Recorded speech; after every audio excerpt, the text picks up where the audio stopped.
আজকের ভিডিওতে থাকবে ফেব্রুয়ারির 2 তারিখে আমরা কি করলাম, কোথায় কোথায় গেলাম সেটা নিয়ে ডিটেলস। তো ফেব্রুয়ারি 2 তারিখে সকাল সকাল আমরা রেডি হয়ে চলে গেলাম কেলিংকিন বিচে। আর কেলিংকিন বিচ হচ্ছে নুসা পেনিদাতে।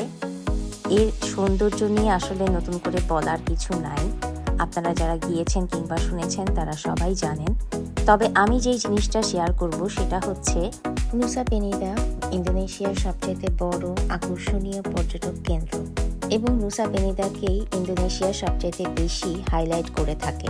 কিন্তু নুসা পেনিদার সকল বিচগুলোতে এবং পর্যটক কেন্দ্রগুলোতে যাওয়া কতটা দুষ্কর সেটা আমি নিজে না গেলে কিছুতেই বুঝতে পারতাম না। এই জায়গাগুলো অনেক সুন্দর, কিন্তু রাস্তার অবস্থা ভয়াবহ। আমার তো ঘাড় মাথা সব আলাদা আলাদা হয়ে গিয়েছে। এত বাজে রাস্তা সারা বাংলাদেশে নাই, মনে হয় না পৃথিবীর কোথাও আছে। কিন্তু এই জিনিসটা কোথাও কোনো ভিডিওতে কিংবা কোনো ইউটিউবার মেনশন করেনি। যাই হোক, আমরা এখানে এসে অনেকক্ষণ দাঁড়িয়ে থেকে তারপরে একটু সুযোগ পেয়েছিলাম যে ছবিটা তুলবো বা ভিডিও করব। কিন্তু এখানে সবসময় প্রচুর মানুষের ভিড় থাকে এবং লাইন ধরে ধরে এগোতে হয়।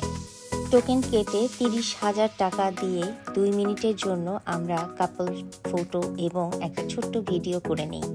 না, ভয় পাওয়ার কিছু নেই। 30,000 টাকা বাংলাদেশি টাকা না, ইন্দোনেশিয়ান রুপিতে। আর প্রচণ্ড গরমে আমার অবস্থা একেবারে কাহিল। ওখান থেকে বের হয়ে প্রথমেই গেলাম আইসক্রিম শপে। এখানে 75,000 টাকা দিয়ে আমি 3 স্কুপ আইসক্রিম নিলাম। আর এরপরে গেলাম আমরা ব্রোকেন বিচে। এই জায়গাটার সৌন্দর্য আলাদা রকমের, অন্যরকম, একদমই অন্যরকম। এরপর কিছু ছবি ভিডিও করলাম আমরা। আর তারপরে আমাদের বডি ফুয়েল শেষ হয়ে যাওয়ার কারণে আর ঘোরাঘুরি করতে পারলাম না, ফিরে গেলাম আমাদের হোটেলে।